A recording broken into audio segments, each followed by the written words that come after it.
Joshua Smith here, and welcome to the GSD Mode Podcast. Now get shit done and smash that subscribe button now. What is up, my peeps? Joshua Smith here with another GSD Mode interview. Every single week, we interview top entrepreneurs, top realtors, and just straight up top badasses that are out there dominating their space that are choosing to go out there and create big, epic lives for themselves and their families, and not go out there and live a life of mediocrity. So today, you guys, we got an amazing guest on the show. Our guest today is just an epic, badass real estate agent, right? So a lot of things about this guy that really impresses me. He's an individual real estate agent doing 100+ home sales every single year, and he's in a second home market, right? Which can pose a lot of other challenges, right? And again, doing 100+ homes every single year, which is insane, right? So really stoked and honored to have Ricky CARRUTH on the show. My friend. Thanks, buddy. I appreciate you having me on, man. Yeah, no, I'm excited, dude. I know that this is kind of round number 2. Last week, you guys were experiencing some pretty gnarly storms over there. So I'm stoked that we were able to reconnect and get you back on right away, dude. So yeah, man, again, like I said in the intro, I mean, you're selling 100 homes a year as a single agent, which, you know, we see people out there and big teams doing a lot of big numbers. I just can't even fathom doing 100 homes a year all by myself, right? I mean, it's just impresses the hell out of me. Plus, being in a second home market, you know, these are people buying a lot of vacation homes and which poses a lot of other challenges. So really stoked to dive in. But before we dive into what you're doing today, I'm interested because I know that you were in the construction industry before you got into real estate. Like, walk us through your journey that led you into this career. Yeah, man, it's actually pretty interesting. I was born in Alabama, and in Huntsville, Alabama, and then my parents moved to Gulf Shores on the beach, and so it's right on the Florida-Alabama line. You ever been there? Nope. Yeah, dude, it's like white sandy beaches, palm trees. It's have you ever heard of it? Nope. Yeah. Nobody knows we have like some of the most beautiful beaches in the world down here. And we got a lot of condos too, right on the beach. But yeah, I grew up down here, and my dad owned a roofing business. And so I was kind of born into this blue collar roofing kind of biz. Like I was born into roofing, and roofing, you get up, you go to work every day, you work as hard as you can. It's a lot of hard work. And a lot of people say, man, I could never do that. And, but when you're born into it, you don't know any different. And so, from a real early age, my dad had me on a roof when I was like 8 years old. Like cleaning up job sites stuff. When I was like 12 years old, I was laying shingles. And, when you're born into it, you just don't know any better, and you just do it. And that's what you're used to. So I actually, through those years of a teenager and stuff, when I did a lot of roofing, I actually loved it. I just love to work. Like it gives me a euphoric feeling and stuff, when I know I did everything I could do. It's kind of like the get shit done mentality. But in 2002, I transitioned into real estate because when I was young, I loved to work, but I had this real huge desire to, number one, help a lot of. I knew that one day I was going to help a lot of people. I didn't know how, and I also knew I wanted to be super rich by doing so. And with being super rich, you can even help more people. So I knew that was kind of my destiny from day one. And I knew it'd be a long journey. So, when I got into real estate, I was used to laying shingles all day. And so I had to try to like transition and convert like how to, lay. You get paid for every shingle you lay. So I had to figure out in real estate, what can I do in real estate that translates to I get paid for everything that I do. And so it took me a long time, but I finally ran across phone calls, and circle prospecting, calling property owners and stuff like that. So basically, to wrap up how I got where I'm at, I got in 2002 when the boom happened and everything went crazy. And I could literally call 10 condo owners on the beach and find somebody that wanted to make $100,000 on their condo because they were just shooting up. So I'd make 10 calls. I'd sell I'd list it, I'd sell it in a day, it'd close in 30 days, and then I would never hear from that person ever again. I would just call 10 more owners, do a deal, call 10 more owners, do a deal, so on and so forth. And I never really, I got the phone call part down and I got the doing the deals part down, but I didn't get the relationship part down. And then when the market crashed, I made a lot of money. But when it crashed, I bought so much real estate and stuff like everybody else. I lost everything, went bankrupt and all that. I went back to roofing. Then I worked on an oil rig for a year. So it's been an interesting journey. But through all that, through the crash and everything, I realized, I read a bunch of books and I was trying to figure out what I did wrong. Why did I lose everything? What was it that it was missing? And so I realized it was relationships. I had a theory. Once I realized it was like a light bulb went off. Like if I have enough relationships in place with property owners, then if a market crashes, it's like I watch the market crash and then I watch sales still happen. There weren't as many sales, but the properties didn't disappear, it didn't crumble and, the earth didn't explode. Properties were still here. People still own the properties. What I really learned through the crash was there's three different people. There's three different prospects. There's people that got to sell because they're desperate, they're in trouble. Somebody that wants to buy because everything's such a good deal. And people they're just holding on. So I realized that relationships is where I have to be for the next crash. And I also learned that when the next crash happens, I'm going to call everybody and say, who are you? Are you a seller, buyer, or holder right now? Because all the other realtors will leave the business and it'll just be more market share for me. So anyway, when I got laid off from the oil rig, when Obama came into presidency, because Obama knocked out some of the oil grants the government was given, and the oil prices were kind of coming down. So, I eventually got laid off, but I had been dabbling back in real estate. I had a couple things going. I didn't sell anything from 05 to 08. I didn't sell a single property. So, but I was hungry and I was learning stuff, underneath it all. And in 08, there were tons of foreclosures down here. 08, 09, 10, 11 started trickling off. Now there's none. But I started selling foreclosures to buyers. I sent emails all over the Southeast just to random people saying, hey, condos are down here for half off right now. Who wants one? And in 2008, I emailed 1 million people. 1,000 of them responded and 20 of them bought something. And that kind of got me back on my feet financially. It gave me a little breathing room where I could start going after listings and really, be full-time agent.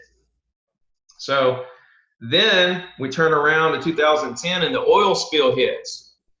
The oil spill, happened in the Gulf of Mexico and it scared everybody on the Gulf Coast, which included us. So in 2010, we had another like mini recession. Where people were kind of scared. There were owners that were dumping their properties and realtors that were leaving, saying that there was going to be black seas, for years. And none of that happened. But during that little mini recession, I took what I learned in the first recession and I just kept at it with keeping people informed on what's going on and just continuing to develop my relationships. I ended up making more money that year than I did the year before. And it kind of my little theory worked about relationships and recessions. And that's when I had enough confidence to jump over to Remax. Now, Remax is a couple grand a month. So I never was really comfortable with that until I really felt like I had this down. So when I lost everything in the crash, came back up, and then made it through the oil spill, I was ready to go to Remax. So I went to Remax in 2010. And from there, it's just been a stair step up. I went from 0 to 100, which is where I am right now. Let's see, 2014, me and my dad together were the #1 team in Alabama for Remax. Yeah, I sold 100 properties that year. I sold 100 properties 2015. I sold 100 properties last year. This year I've already closed 70. And I took 17 listings in May. It translates to about 24 million so far closed this year, and it's just me and an assistant. We're just grinders, man. We just make it happen. Yeah, and those that are watching this, like you may be watching this years down the road from when we produced it. To give you some context, we're in June, so only halfway through the year. So if you keep it up, right? That's what 140, 150 deals that you're on pace for with that growth. So, hey, just out of curiosity, dude, when you left and you went back to roofing and working on that oil rig, was that, did you know deep down that, hey, I'm only doing these things to get by right now with the plan to always get back into real estate? Or when you got back into those, did you kind of regain that hunger for real estate? Dude, always getting better, man. Like I had to downgrade my life because I got kicked in the mouth, so I had to backtrack. But, that doesn't mean anything to me. I just backtracked. I figured out where the highest point I could be at that given time, which is at rock bottom. I was making $300 a week roofing houses all week during that time. And then I had an opportunity to go work on an oil rig, which was about $4,000 a month, working every other week in Mississippi. And so if you notice the pattern of my life, I'm always going uphill. I don't ever go backwards. Like right before I got into real estate, I was actually roofing houses and serving tables at night. I'd serve tables till 1 o'clock in the morning and get up the next morning and roof houses again. I'm always at the maximum potential. And then if I see a better opportunity, where I'm not going to lose what I got, I'm going to jump on that opportunity and kind of stair step myself up. So I always knew I was going to be back in real estate. I never let my license go inactive.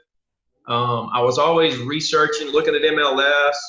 I was always reading stuff, back in 2007. In 2007, I actually was looking on MLS, and I saw this guy, this realtor that actually helped me from day one. And he had sold 30 properties in 2006 or 7. And this was at the bottom of the market. I was amazed. I was like, what in the world's going on here? I'm sitting here.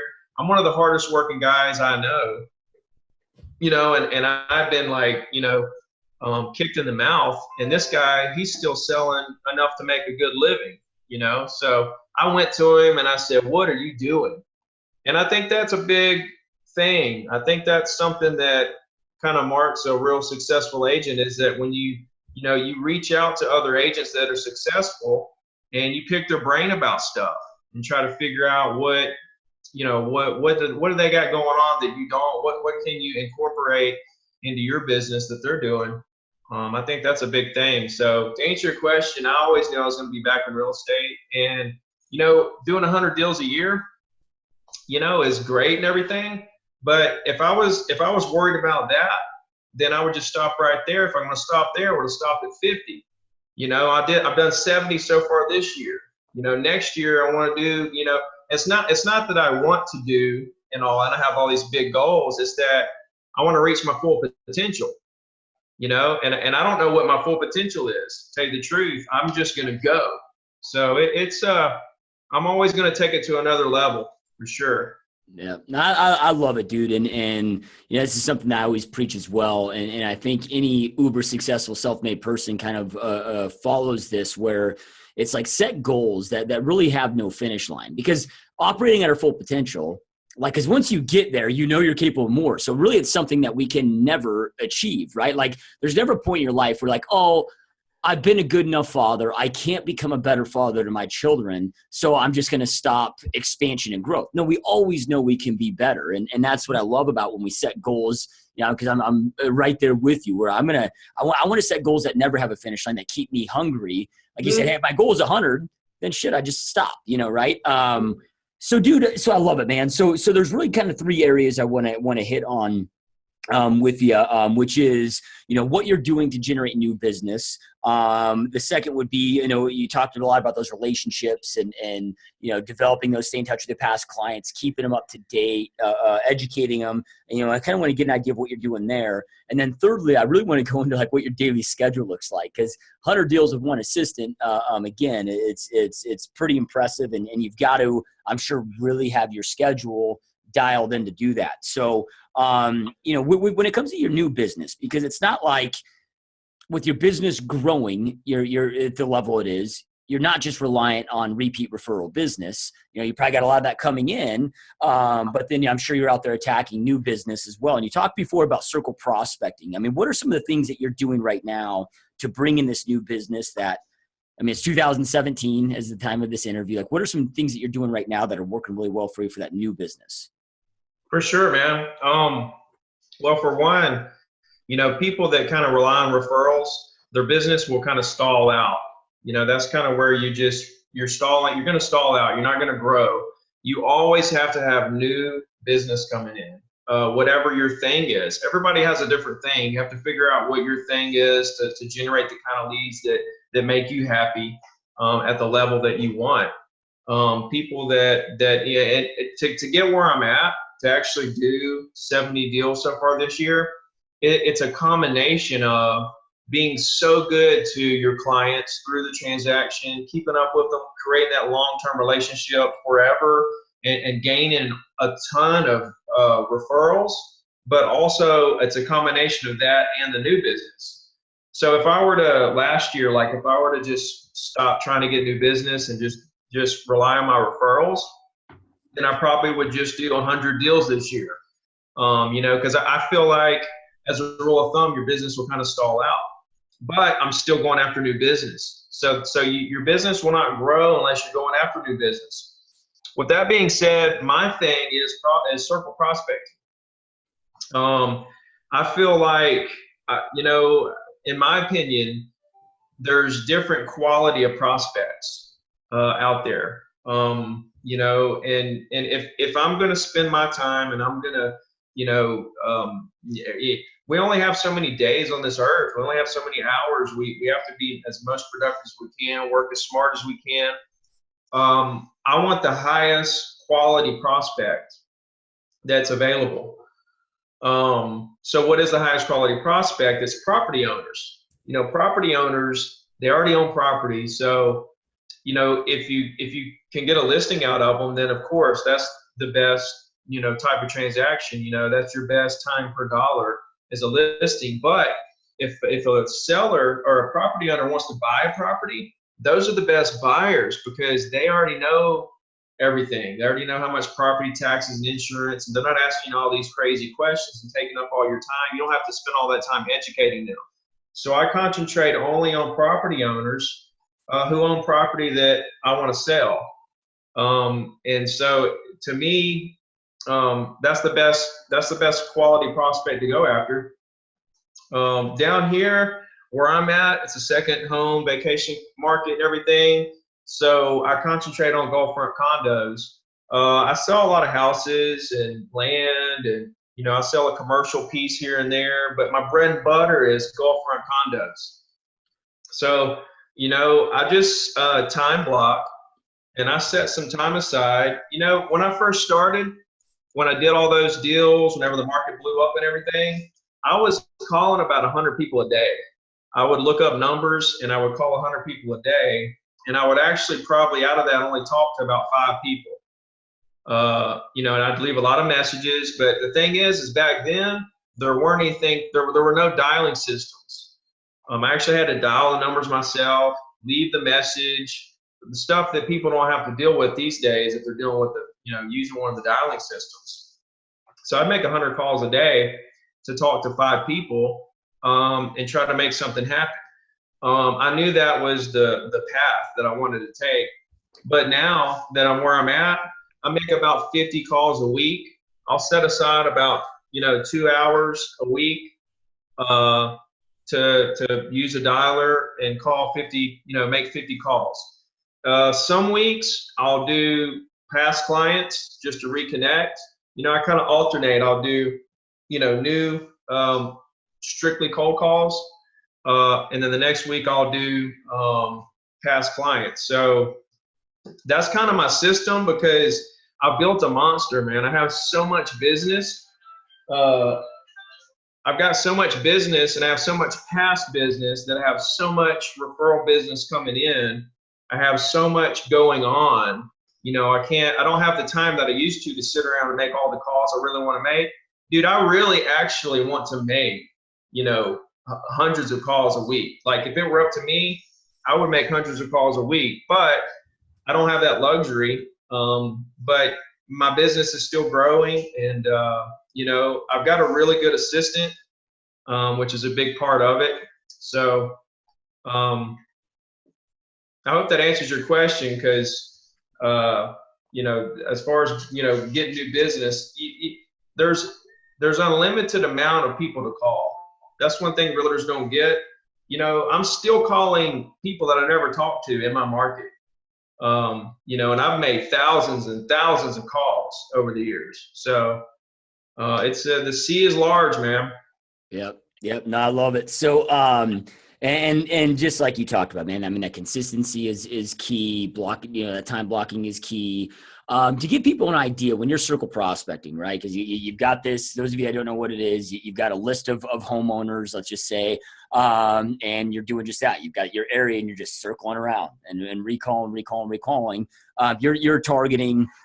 You've got your niche, you're reaching out to them, but a lot of people, I think a lot of people get freaked out about cold calling because they don't know what to say and they make up these stories in their head that they're going to get, chewed out and it's going to be worse than what it is, and I just tell people, I'm like, dude, just do something simplistic. Like, hey, Joshua Smith here, XYZ Real Estate. I'm just reaching out to local homeowners to see if you have a need to potentially sell your home right now. Or if you have any questions about what's going on in the marketplace. It could be something so basic. And you do enough of it, you get results. So give us an idea of what kind of a script that you're using that's getting results. Well, I've kind of developed a script over the years, all my calls and stuff. I've had to figure out what works and what doesn't work. You know what I mean?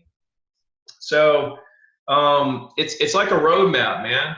Like a phone call. If you look at a phone call like a roadmap kind of thing where there's only 4 or 5 different end results, and you know how the call's going to end. You know that there's only going to be 4 or 5 different end results, and there's going to be a couple twists and turns in the call. You kind of know what to expect. You can handle whichever way the call goes, and it's going to end the way that it's going to end, one of the 3 or 4 ways. When you actually realize that, you start to become less worried about the call because you know how it's going to go. They're either going to hang up on you. They're going to say they want to do something, don't want to do something. Here's my email address. There's only a couple different scenarios. And so after you make a lot of calls, you start to realize these kind of things. You get really good at it. People that don't make calls or scared to make calls, to me, they're kind of selfish because, real estate is a people business. The reason that it is so different than a lot of other businesses and why I think technology is going to be really hard to replace real estate agents is because there has to be conversations to make transactions because each local market is so different. I can go 30 minutes down the road and I don't know what's going on up there. Every market is its own little world, and you have to have a local expert to help you navigate the waters. So I think that, and to navigate the waters, you got to have a conversation with somebody. So that's why, to me, phone calls are the #1 way to get a career really jump started. And I feel like you're selfish if you know that, and that's going to make you successful, and you being successful is going to help everybody around you, and you still don't do it. To me, that's just kind of a cop-out. You got to get it done, and if it's not for you, then you might want to think about doing something else because talking to strangers and selling to strangers and talking on the phone is, if you can't do it at a very high level, then 80% of people don't make it in this business. But to answer your question about what I say, it kind of goes like this. I say their name like a question, you know, hey, Mr. Johnson. And then they'll say yes or no. And then I say, hey, Mr. Johnson, this is Ricky Carruth down at Remax of Orange Beach. How you doing today? And then he'll say whatever. And then I'll say a little remark, kind of something like about the weather or something. You know, I'll say something about what's going on, you know. Yeah, I'm just trying to stay dry. It's raining like crazy out there. Or, man, it's gorgeous outside. Something like that to kind of ease him up and get the prospect kind of, you know, on level terms where I'm not just coming at him with a sales pitch. Then I immediately say, hey, well, look, I don't want to take up too much of your time today, but a house down the road just sold from you, and I didn't know if there's anything I could do for you. So that's the approach I take. I tell them, hey, look, I don't want to take up too much of your time today, but I just listed a house or something just sold or whatever I'm calling about, and I didn't know if there's anything I could do for you today. And sometimes they'll say, well, help me with what? And I'm like, well, with buying or selling real estate or anything, you know, just whatever. And then they'll say, no, not really. Yeah, 99% of them are going to say no right there. All right, that's my opening right there. If they say yes, then I'm going to go after that deal. I want to try to close that deal. And that happens, you know, under 1% of the time. But what you're really looking for is that no, because so many people say no, they don't need anything right now. So many people that you call are not going to be ready to do a transaction. Wouldn't it be amazing if you could figure out a way to capitalize on all the people that you talk to on the phone that say no? Because here's the thing, man, you're on the phone. This is a precious moment. You're on the phone with that property owner. Chances are you may never talk to them again. You know, this is your moment to really make something happen or not. You got to make a connection somehow. So when they say no, that's when I hit them with, well, look, you know, I understand. Well, look, is there an agent in the area that you work with or that you would work with if you were to do something?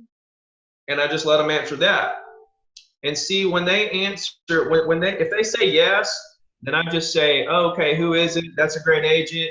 You know, you're in good hands. If there's ever anything I can do for you, please let me know. Boom, you get off the phone. I'm done. Right? But when they say they don't have an agent that they would work with, that's like an open invitation for me to be their agent moving forward. If I do what I'm supposed to do from that point forward, then I'm going to have this great relationship with this person. And when they decide it's time to do something, then I'm hoping that I've done what I'm supposed to do to convince them that I'm the best choice of a real estate agent. So when they say no, I say, I got you. Well, look, one day you're going to want to buy or sell something around here, and I'd just like the opportunity to work with you when that day comes. Would it be all right if we stayed in touch? And of course, they're going to say yes right there if you made it that far in the conversation, because you're not saying anything real threatening. You know, you're not invading any privacy or anything like that. I've never really had anybody that said no right there once you get to that point in the call. And then they say, yes, it's okay to stay in touch. That's when I ask for their email address. That's when I ask for their email address. I ask for the email address after they commit to staying in touch with me. And that way they feel a little more obligated to give it to me. And if they say no, then I do push on them a little right there and say, listen, I understand. I know what you're thinking. I'm not going to spam you or anything crazy like that. I just want the opportunity just to stay in touch with you. If you don't like what I send you, then you can just, you know, cancel it or whatever. I'll take you off. No big deal. So that's what I do, man. That is like the whole thing, man. I know the questions I'm going to ask, the yes and no's, the transition points. And at the end of the day, they're either going to hang up on me, say they have a realtor already, give me their email address, not give me that. There's only a couple different, you know, end results of this call. And, you know, you make enough of them, you're going to find about 50% of people are never going to do anything with you because they don't like you. They have another realtor. They're never going to sell. About 25% will do something with you in 10 years.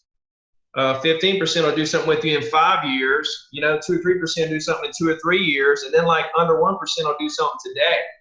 And so if you can capitalize on all the people that like you enough, they're just not ready right now, and you can figure out a system to keep those people in the palm of your hand until they get ready to do something, that's when you create a really big business. And so I get their email address and I do a weekly email. report of my market. It's really good, and it keeps people engaged. So that's pretty much, the bread and butter. I don't have a very elaborate, crazy, business. It's pretty simple, and but it works really well, and I just grind it out. Yeah, no, I love it, man. And you did a brilliant job laying that out, right? So hopefully those watching and listening are taking some amazing notes here. Because so many people overcomplicate this stuff. It's basic. It's simplistic, but simple doesn't mean easy. It's hard to pick up the phones. It's hard to get rejected. So simplistic never means easy. But I love it, dude. And at the end of the day, it absolutely works. So, and you're living proof of that, right? So then in that weekly email update, like, which I also love, because think that's 48 touches a year. And even if they're just deleting it, they're still seeing, Ricky with Remax's name. You can't delete an email with not kind of even through your peripherals seeing that name and burning that into their subconscious. Mm-hmm. So when you're emailing that weekly market update, is that just kind of like hey, here's what's new on the market, here's what's went under contract, here's what's sold in the past week, or is it, do you include just overall things that are happening in the area? Like, what does that weekly email look like? It's a combination of everything, man. It's stuff in the area, it's closed sales, it's new listings, it's a nice picture of the beach, it's featured listings. But the thing about it is, it's got a beach cam, property search thing. It's got all kinds of stuff. But the thing is the genius of it is to make it to where it has all those different parts of the content, but also to make it simple to read, easy on the eyes, not real busy. I'm pretty good. I've got kind of a talent where I can create these emails and other things where it's attractive, without being too much for people, where it's just kind of a subtle thing. It gives you what you want, but it's not too much. And, I've got people that open up the email because they want to see what closed. Then I got other people that open it up because they want to see the new listings. Then I got other people that open it up because they want to see the beach cam. Other people want to see the, featured properties or whatever. There's a different thing on there for everybody, and I try to make it to where it's got everything anybody would want. I got 14,000 people on that list, and 2,000 of them open it up every week. And then out of the other ones, I'm sure, they just, like you say, they just kind of subliminally see it every week. And if they ever decide to do something, they know it's there. They know I'm there. You know what the weekly report does for me? It like works for me. Like, it builds the relationship for me, because I send it every single Wednesday for 10 years, through the ups and downs of my life, through the market crashing, through, moving, vacations. Every single Wednesday, a report goes out from me to them. And what it does is it shows them how consistent I am. It shows them how hardworking, professional, knowledgeable, low pressure, easy to deal with. It completely molds who I am to them on a massive level to thousands of people without me having to do it. Where I can just sit here and make calls all day to new people and just get more email addresses, throw them in there, and let that machine just keep churning. So I get people that call me all the time that they're like, I've been getting your email for 7 years, and I'm like, what's your name? It's amazing. So, when I started, there was no Facebook, there was no dialing systems and stuff, and this is a whole new world that we're in now. But I built my stuff on the old school, methods, and it still works. I have gotten into a lot of Facebook stuff. I have done, I do some things, but my bread and butter is phones and emails, and postcards. I'm pretty religious on postcards. Do about 2,000 a month. Yep. Yeah. No, it's amazing, man. It's, I think so many people use technology, and they use it in a way that it replaces the human connection, and you've used it in a way where you're not looking to replace the human connection, those relationships. You're just allowing you to do more of it and go deeper with those relationships. And that's definitely the right angle to be taking, and the consistency, because people are like, oh, Ricky, man, you've come out of nowhere, dude. Your business is on fire. 10 years of consistent nonstop, right? I love it, dude. So then when it comes to your past clients, right? So then I'm sure your past clients are probably still continuously getting those Wednesday emails. Yeah. Then are you doing, additional dials to them or staying in touch with them outside of those emails to further that relationship? Well, I have so many of them, it's a chore. I mean, I have thousands of past clients, and the thing is they get the email, and that's really the like main focus. That's like the heart of my business. That's the glue that holds it all together. But like I said, I'll do every other week. I'll try to call 50 of my past clients and just touch base with them and stuff. But see, down here, most of my clients don't live in my area. They live all over the country. They come down from all over and buy condos down here. So, a lot of times, I'll send out an email that looks like it's a personal email, but it's a blast to everybody. And it's like, hey, man, just checking on you. Let me know when you get down here next. I want to do lunch with you, or something like that. I do a lot of lunches. And I give away a lot of dinner gift cards to seafood restaurants down here. So anytime I meet somebody, I'm giving a $25 gift card to whoever I'm meeting, just to show gratitude and stuff, just to do something a little extra. So, as far as the past clients, they see what I'm doing. That email I do, they know it's a blast, but I do it in a way where there's still a personal touch to it. And when a client deals with me one-on-one, when we do a deal, it's so up close and personal. Like I go way above and beyond. Like they know when they call me, like I'll go do anything for them. You know what I'm saying? And so when they know that, it's like you don't have to stay in such close contact with them, because they know that whenever they do need you, that you're going to just, cut a back flip for them. So, it's a little bit of both. I try to call them. I can't call all of them. I do what I can do. And I try to do lunch, and a lot of them will call me when they get down and say, hey, let's go do lunch. So I'll get some one-on-one FaceTime with them. So.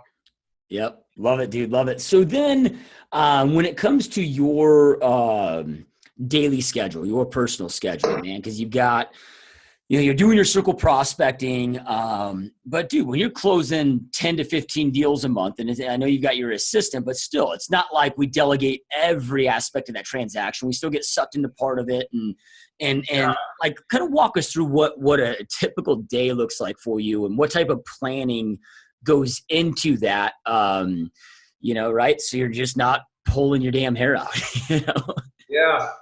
Well, it's kind of like Tasmanian devil style, really. But, pulling your hair out and stuff, here's the thing, man. Like, people have different levels. Everybody can handle a different amount of business. Some people get 2 or 3 things under contract, and that is it for them, dude, for like a month. They can't handle anymore. And other people, like I've got 60 listings right now. I've got 22 things under contract. I'm handling a development in Foley. I've got all kinds of stuff going on. I'm sitting here doing a podcast with you, just chilling. It really kind of, you have to be the kind of person that doesn't worry a lot, number one. I think a lot of people worry a whole lot about stuff that doesn't matter. I think that, things work themselves out. I don't like to say it a whole lot, but, I really couldn't sit here and tell you every little thing I got under contract, every little listing I got, because I'm so moving forward and I'm so just letting all that other stuff work itself out. Do I have to do stuff? Do I have to negotiate inspections? Do I have to talk to lenders and title companies and go to closings and stuff like that? Absolutely. I do it all the time. But, what I do, I think the biggest takeaway for everybody would be that I go into the office. First off, I work out every morning at 7. I got a personal trainer. I get to the office about 9. So it's not like I'm getting there at 7 o'clock, like killing it, for 2 hours. I get there at 9, and then I sit down for about 15 minutes, and I go through my entire business, and I take notes. I look at everything under contract. I look at all the follow-up stuff I need to be working on. Just any little thing going on in my business, I take note and I make a list of everything I need to be thinking about and doing. So, and then after that, I just tackle the list all day long. And the list may include listing appointments, closings. I may not have any appointments. It may just be prospecting and, dealing with stuff under contract, whatever it is. But I think the fact that I actually sit down for 15 minutes, block everything out, and actually study my business every day and take notes, I think that that's a big, big thing. And that kind of will put your mind at ease a little bit, just having everything in front of you, knowing that you're good on everything. If there's some kind of emergency, just go ahead and call. It blows my mind how people will take like a whole day or two to deal with like an inspection. They come back, they want some things fixed. It's like all you had to do was call somebody for like 5 minutes and then you're done. And then you can move over to, let's go find some more business. So I think the biggest thing is to study your business for about 15, 20 minutes per day, take a lot of notes, and then try not to worry about everything and realize that, things are going to work themselves out naturally for the most part. If there is something that you need to attend to, then you'll have to attend to it. Somebody will call you or you'll know it, or something like that. So, I shut down at 5 o'clock every day. I'm done. I have to separate my work and my home. If you don't have that balance, then you can really lose it. You can really get burnt out. So I think it's real important to study your business for 15 to 20 minutes a day, not worry about everything in the world, keep moving forward and find more. The best thing that solves most problems that realtors have is just to move forward and find more deals. Yeah. Everybody's worried about what's in front of them and they're not looking ahead. And also to separate your home and your life. My office is at my office at Remax of Orange Beach. And, I'm not one of these guys that can work out of my house because I got to separate the two. And, sometimes I come home and I will work sometimes, but, and on the weekends, I don't really work that much either, only if somebody wants to see property. I don't go to the office and make calls or do office work. I grind it out so hard during the week that I don't have to worry about working on the weekends. I do other kind of work, like I'm studying and learning and watching, and I'm working 24/7, believe me, trying to take everything to another level. I don't want you to think I'm just sitting around watching Netflix or something, but yeah, it's all about what I said. Yeah. No, it's like Abraham Lincoln's famous quote: "If you give me an axe and a tree in 6 hours to cut down the tree, I'm going to spend the first 4 hours sharpening the axe." And now it's not 4 hours, it's 15 minutes, but every day you got that intentional plan. And if you really break it down, even people that go out there and grind 12, 14, 16-hour days, dude, they're not really grinding 12, 14, 16-hour days, right? Most people they can't control their interruptions. They're in a reactive state. They're not effective. They may, of those hours, they might be only effective 3 hours a day. And it sounds to me like, hey, I spend 15 minutes getting uber focused on what must happen today. Mm-hmm. And then I'm working that 8 hours or 9 hours with extreme intentional focus on these things, which becomes the equivalent of the average person's 18-hour day. Right. Dude, I get more done before lunch than most people get done all month. Yep. It's crazy, dude. I'm just, I'm sure you're the same way. We're abnormal. You know what I mean? Yep. No, I love it, dude. So then, how, because as entrepreneurs, it can be tough to kind of do that transition. You talked about the importance of okay, I've got my work, but then also making sure that I've got my family life going on. And man, it's tough to shut those wheels down and make those transitions for a lot of people. And I don't know if it's, something that you still struggle with or not, but like, how have you found to be successful in those transitions to be able to do that? Well, it's always a work in progress, man. It's like anything else. You always got to be trying to figure out how to get better, because you're just never as good as you're going to be. But I will say, in the beginning of a real estate career, especially in the beginning of my career, I didn't shut down at 5 and I didn't work out in the mornings. Okay. I was at the office at 7 o'clock and I did stay till midnight. I did work 14-hour days to get my business going. Now that I'm where I'm at, now this is my schedule. I can go work out because you have to work out. I mean, you have to take care of yourself. You have to take that time to take care of yourself. But, I don't work as many hours as I did in the beginning of my career. But here's the thing. When you start, that has to be your only focus. There's so many people that don't make it in this business. If you're not on it, I mean, if you're not putting every little second of every waking minute into this, then you're not going to make it. I mean, the statistics are there. So you have to put everything into it in the beginning. But once you get to a certain point, you have to start separating your work and your home life. And it's super important.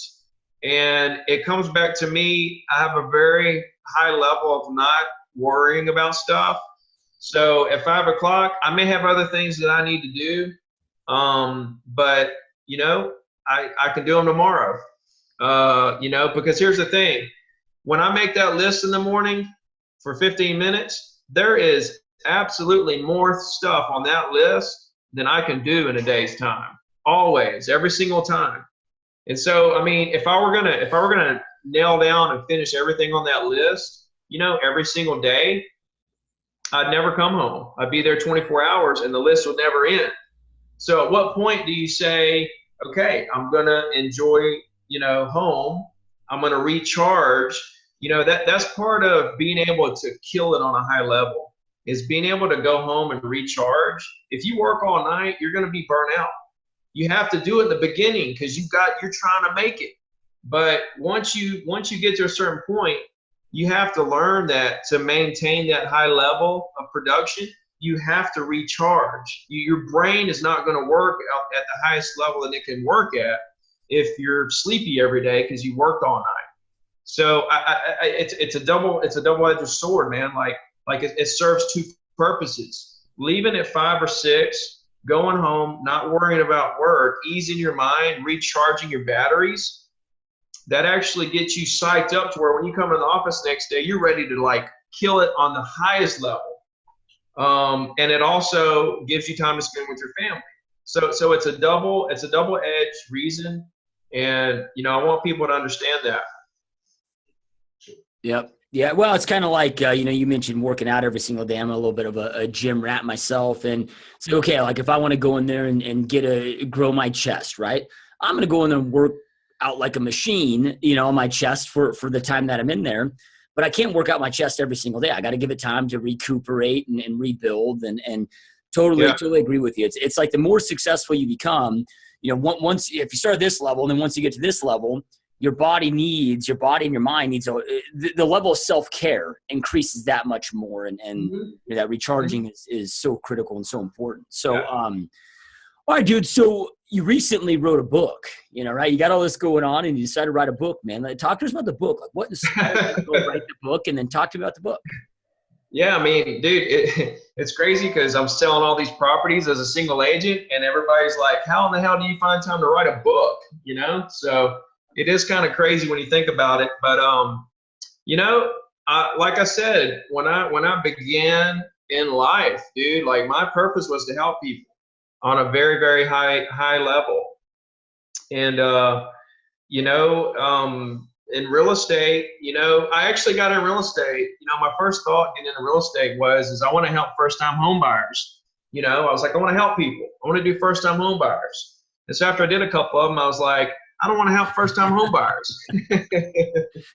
So, but the thing about first-time home buyers and dealing with buyers in general is when you say yes to one thing, you're saying no to a lot of other things. So, you have to say no to the things that take a lot of time, like clients that take a lot of time, so that you can in turn help lots of other people in that same time frame.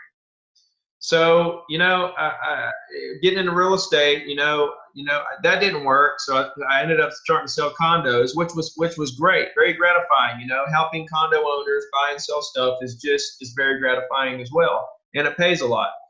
So then, I make it to a certain point, and I'm thinking, I want to start training agents. I want to help agents all these new agents coming in, they don't know what's going on. I want to help them. So I said, I'm going to do a team. So I started trying to do a team, and I went through about 12 agents. And, to me, and everybody's different, to me in real estate, there's two different people. There's a salesman, which is me, and there's managers who are brokers and team leaders. Some people are really good at being team leaders and being brokers. I'm not one of them. I just don't have the patience for it. That detail of patience. I have a lot of patience, but the thing is, with the team too, agents are either really good and they leave you pretty quick, or they're really bad and they suck all the life out of you. So, the last guy I had, I was spending so much time with him, and he ended up just leaving, never selling anything and leaving. And he was taking away so much time from my clients. I was spending so much time with him that I needed to spend with my clients to grow my business. And so that's when I decided, I'm just going to be a single agent. I'm not going to do a team. And I'm going to put 100% of my time into my clients, and I'm going to grow that part of the business instead of trying to train agents one after another that either are or aren't going to make it, might leave me, something like that. That's the year that my business blew up, is when I decided to make that decision. But I still had this itch. I still wanted to help agents. And so, it just finally hit me. Why don't I write a book? That's a way that I can help a massive amount of people, with a very little time spent per agent. So that's kind of what led to me writing the book. Writing the book was a whole nother journey because I never wrote a book before. So that was very interesting, but, it came out earlier this year.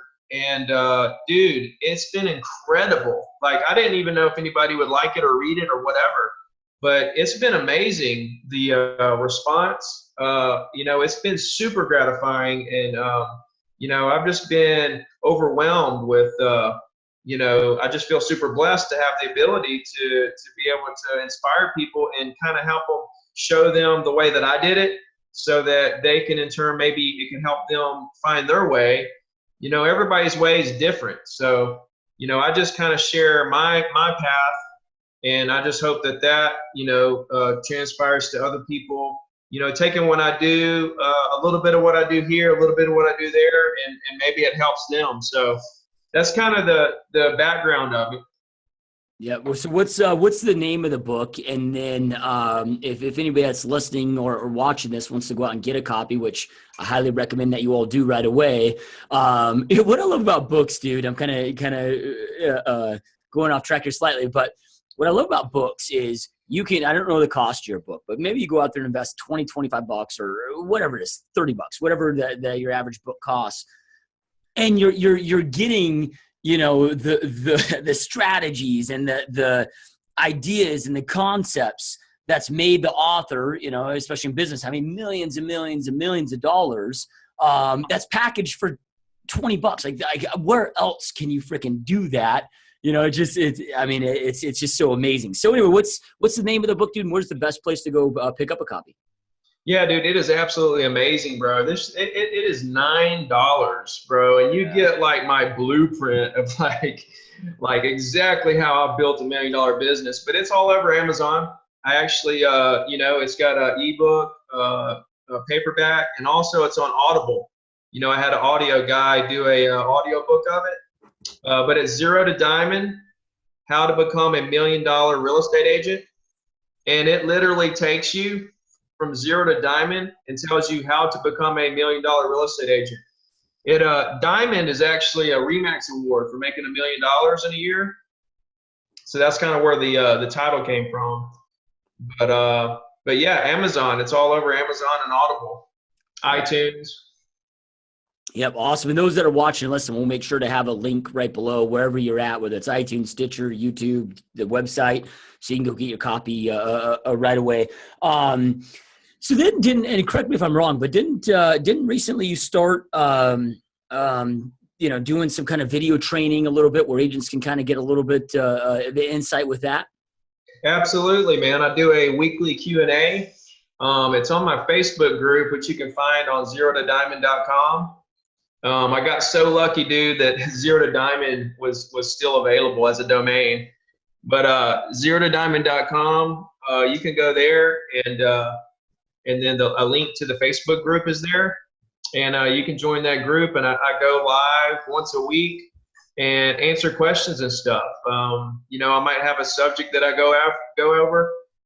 Like tomorrow, I'm going to do it at 4 o'clock Central, and basically, I haven't really got into my story about roofing and real estate stuff with this group yet. It's always been about like strategy and mindset and stuff. So tomorrow I'm going to kind of get into how I went from roofing houses to making $100,000 a month. And then I'll take questions from everybody. And, it's always a lot of fun, and that's growing. And,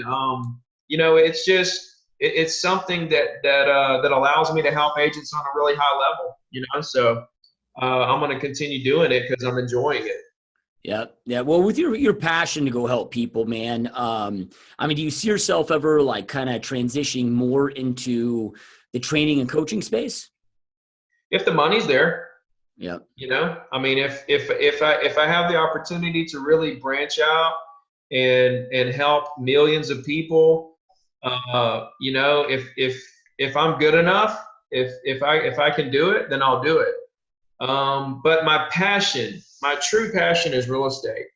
And even more than that, my true passion is selling Gulf front condos in Gulf Shores and Orange Beach, Alabama. I just love it. I just love the people. It's where I've started, and the community as a whole, they're just behind me so much. It's just my passion, selling real estate. But to answer your question, maybe one day. Yeah, that's awesome, dude. That's epic. So knowing everything that you know now, dude, if you could go back and to yourself when you first got into this business and give yourself 2 pieces of advice that you feel would have, got you to the level that you're at right now that much quicker, what would those 2 pieces of advice be? Well, I think the first piece of advice I would give my younger self would be that when a prospect tells you no, it doesn't mean no. What it really means is not right now, but thank you very much. Please stay in touch with me. They just said it in one word, no.